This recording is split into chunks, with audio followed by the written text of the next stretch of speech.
Hello, Pastor Stephen. Hello, everyone. It's Rachel here. Of course, you know that. But I'm a little nervous with this thing, so I'm gonna pray first. Although this is not a sermon, because I need it. Father, help me with what what you've tasked me to do today, and help me uh, say it clearly and say it with uh, love and understanding, and Lord, just help me. In Jesus' name, amen. Okay. Hi guys. Um this is just going to be an elevation specific one because I was debating whether to even put this video up because I said it could be just me, it could be just my computer, it could be just my experience. He says, and the Lord said to me, share your experience. He said, but I don't want them to think that e-groups are bad because they're not. It's a really helpful tool. He's like, they need to know your experience, what happened to you in your e-group and what you experienced. And I'm like, okay. And I said, okay. Um, and your suggestions too, and the suggestions we talked about last night. So let me preface this by saying these are just suggestions. This is just my experience and the experience in the e group I was in, and some suggestions.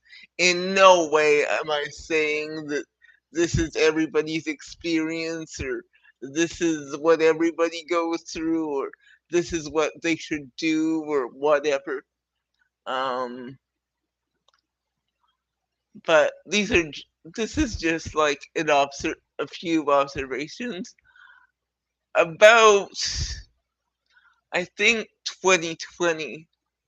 I decided to join any group, which we do. I had been part of the church for then about 2 years, and so I decided to join an e group. And so I joined a ladies e group from Toronto, and you know, this e group that I joined, the ladies were together for years before I joined. So when I joined, it was already formed. They were wonderful ladies. But I think because of my church trauma, it was first the first night they couldn't hear me. My microphone was off and something technical was going on there. So they couldn't hear me, so I couldn't join the discussion first night. But the second week, things were okay there. But the hardest thing for me in my e group was to actually um get to know people because it was like high school all over again where you're like you want to get to know a group of girls. I don't know how they experienced this in high school, but for me, I wanted to get to know a group of girls, but I had no idea how to say things. So I would answer the questions uh which made me uncomfortable because I was just not comfortable. And then I would answer the questions, and then we would do prayer requests and praise reports, and then we would just leave. But they had a bond that I had no idea how to bridge. Remember, I said in one of the titles of my sermons was "Bridge the Distance." Um, and I just didn't know how to bridge, and I and and I'm a very shy person when it comes to relationships. So I'm kind of very shy. Like I don't like I don't like to stir the pot or whatever. So I didn't know how to say, guys, I feel left out. I didn't know how to um, bridge. I didn't know how to bridge that gap. I didn't know because they had known each other for years since since so I went to the leader. I went to the leader and said, you know what? Like before everyone got on, I went to her and said, I got the courage to say, you know what? I don't know anybody and I'm feeling kind of out of place. And she said, don't worry, you'll get to know people. And that's all she said to me. So I was like, okay. So I tried again and tried again and tried again. I was in one for about, uh, I would say close to a year. So I gave it a good try, but I just got frustrated because like I would answer the questions okay. Um like the questions that would ask and I would take part in the discussion, but after that I had nothing else to say because I didn't know these people and I didn't know how to bridge. I didn't know how to communicate what I was feeling, and so I was like, this is just. It just became. I just became kind of, let's say, I don't know, frustrated and anxious because I didn't know what to say, how to say what I needed. Like, you see these beautiful e-groups that get along, that are just wonderful. They're friends and they're there for each other. They cry together, they pray together, they do all that stuff. But for me, I didn't know how to communicate it. So I just kind of, uh, I just, okay, just be real. I kind of stopped going because I was frustrated, and I found myself because I I'm a I'm a preacher. Um, I find I found myself actually um when I would watch the sermons when I was in an e group, I wouldn't watch them for, you know, what the Lord had to say. I would I would watch them for what's the good thing to say if I'm asked this question in e group. So it became more.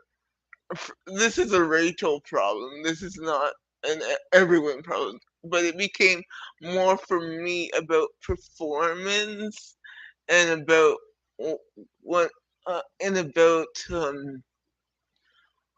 uh, and about having something to say, like rather than, oh, what's God saying to you? What are your takeaways? I know what it's supposed to be like highlights, but for me, because I didn't know these people and I couldn't and I didn't um I participated in the discussion, but the stuff outside of that was just very awkward for me. I stayed to the end of the meetings, but um, it got very awkward for me. So eventually, I stopped going because I was just kind of frustrated. Like I didn't know what to do, um, and that's why I stopped going. And I remember um, I had stopped going for about 2 months at this point, and I remember it was my birthday, and I got an email from my e-group leader saying, "Oh, I was wondering when if you're coming back to e-group." I said no. I said, well, at that point um, I I I had gotten an interview for a job, so I said, no, I've I've gotten an interview for a job and I think I'm gonna get it, so I don't know if I can participate anymore. And the person's and then I didn't hear anything back. So thinking about thinking about my experience, and my experience is not everybody's experience. Most people, I'm sure, have wonderful e-group experiences. But for those who are are struggling and could be struggling now, and you know, for those leaders who are struggling, for those people who are struggling, for those people who are quieter in e-groups, and for those people who kind of are struggling in different ways.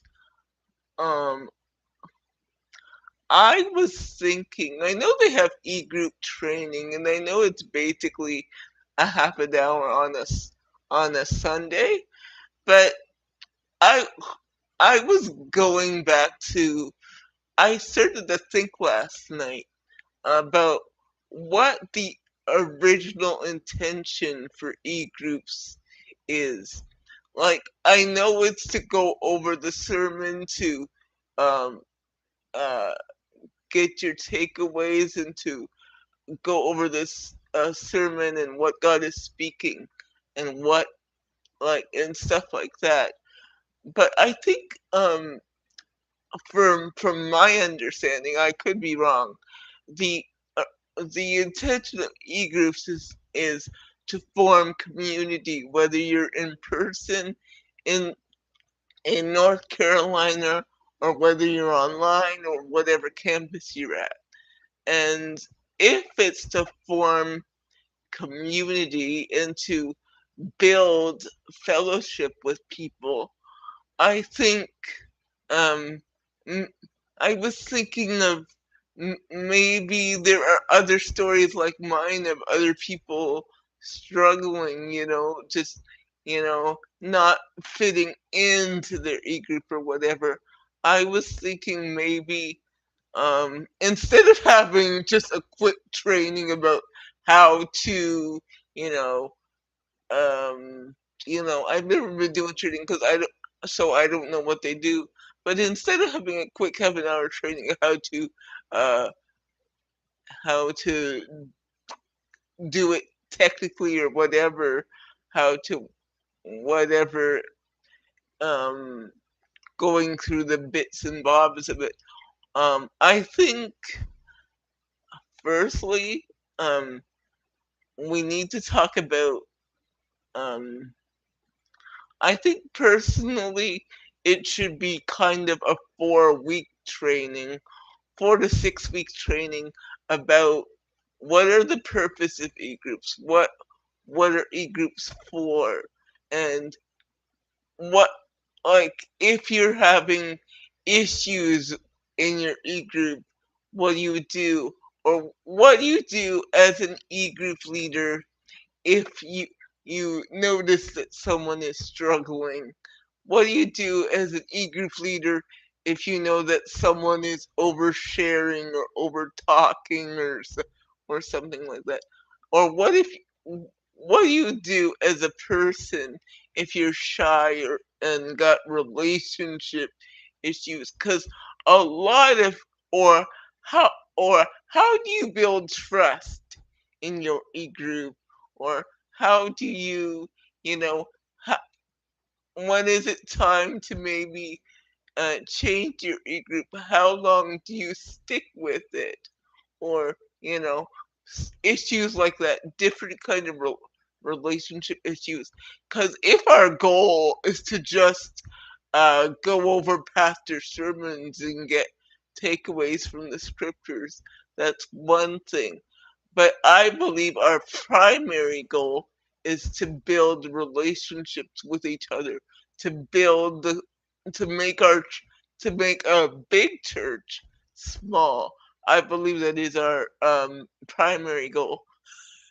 God gave me something. God gave me something that is totally awesome. He said he said relationships are the goal, the sermon is the excuse.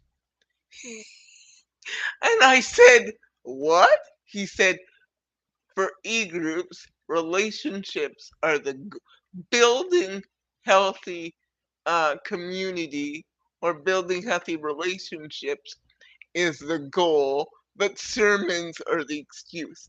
Sermons are the things we gather around to study the word, to, get deeper in God. But the goal is to truly build relationships outside of that, to have somebody to call, to have somebody to pray with, to have somebody to hold your hand when you're going through stuff like that.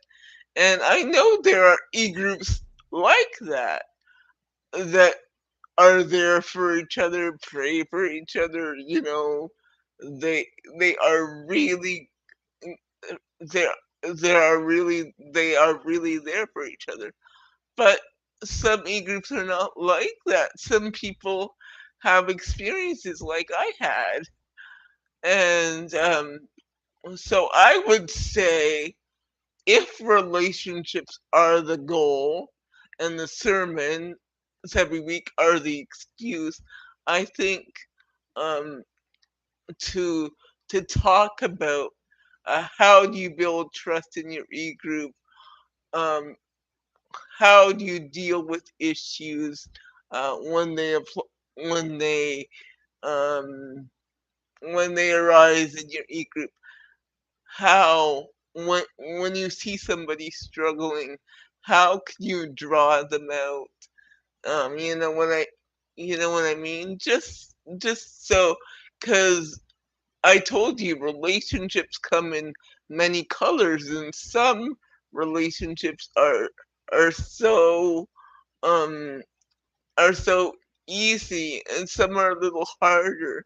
And the same thing goes for an e group and stuff like, because some e groups are beautiful. They're just beautiful.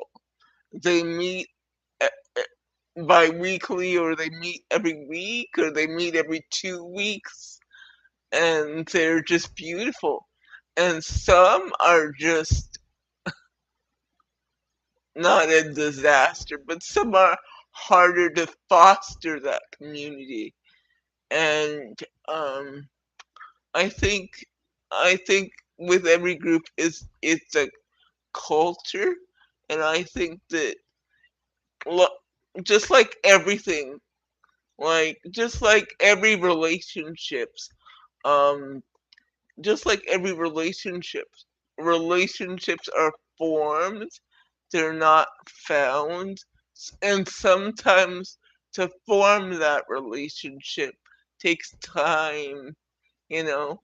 And then sometimes, yeah, sometimes it's hard, especially when you're coming into a group of strangers, and, and you're like, what do I do? So, even basically, how to welcome strangers to your group.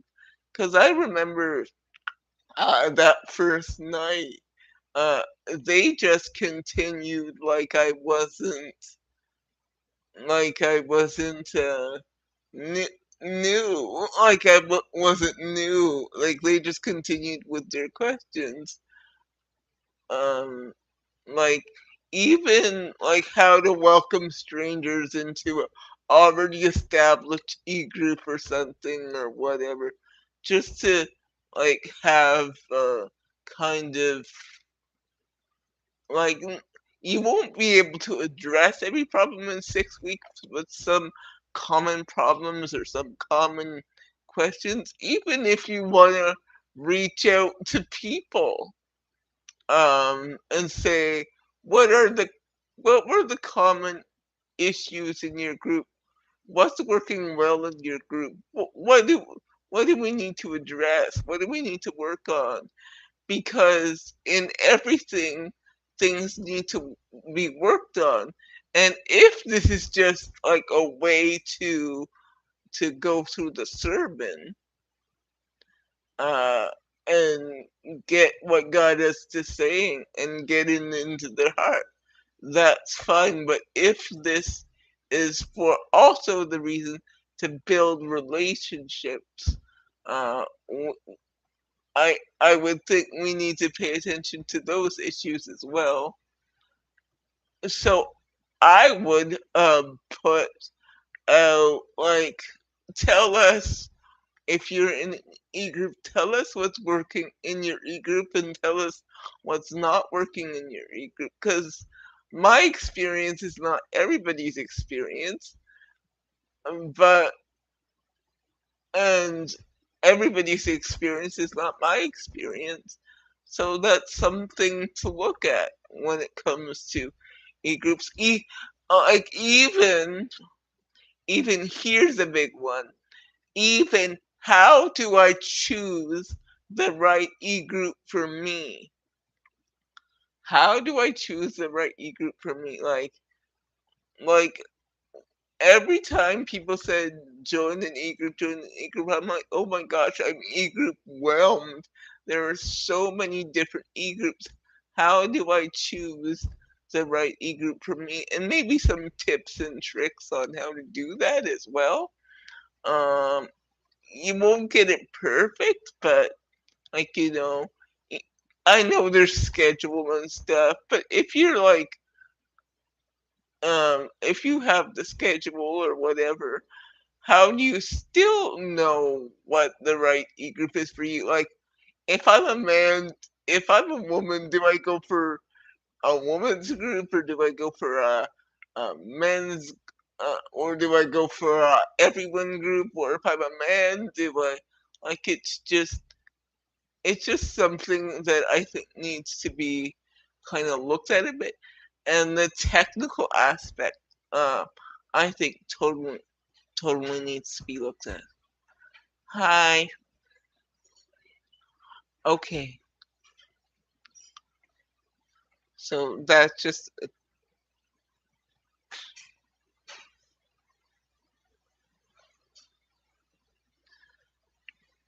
and as well too, I have been thinking about, I know our church um, has a lot of different things for different people. We have stuff for the kids, stuff for the adults, stuff for the young adults, stuff for the, you know, adults, adults like middle age. But I was thinking, do we have anything for the seniors? Like, do we have a special, um, pro- do we have a sector of ministry for our seniors? Like, people my mom's age and my parents' age and your mom's age, Pastor, and even your parents, Holly. Like, like there are like I'm seeing what we have, and I'm noticing we don't have anything for the seniors. Now, I'm not a senior, and I don't know what they need or what kind of programs that they would need. But if we are going to be a church that services everybody, I think that is a population we need to start looking at is the seniors. So, Pastor and everybody, I hope you're well. Thank you for listening to this video. Bye.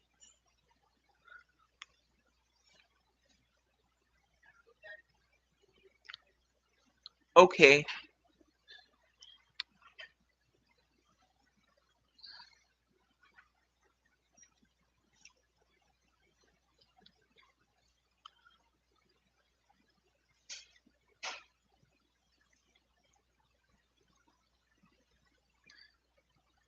I'm sorry.